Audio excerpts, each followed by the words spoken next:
師奶廚房今日煲乜湯？有唔少家長呢，到轉季都會聽到小朋友幾聲咳，成晚瞓唔好。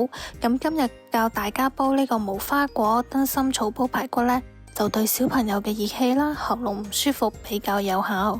首先準備以下食材：排骨250克、薑幾片、海底椰5克、蜜棗5克、無花果10克、燈心草2克。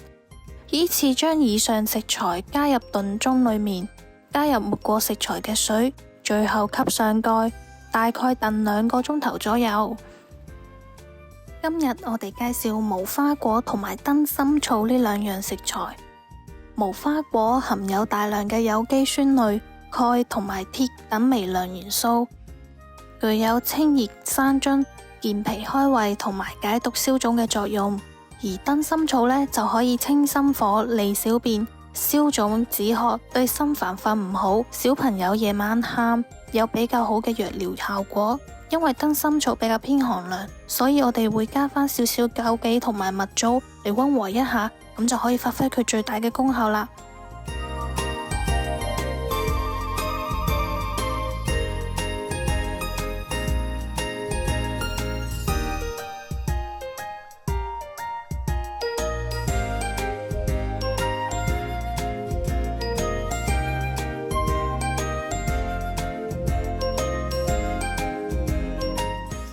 湯水燉好之後，加啲鹽就可以飲啦。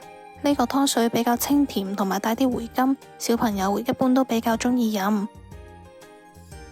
今日嘅靚湯推介就到呢度啦。如果你鍾意我呢道湯，就多啲點讚同埋轉發啦。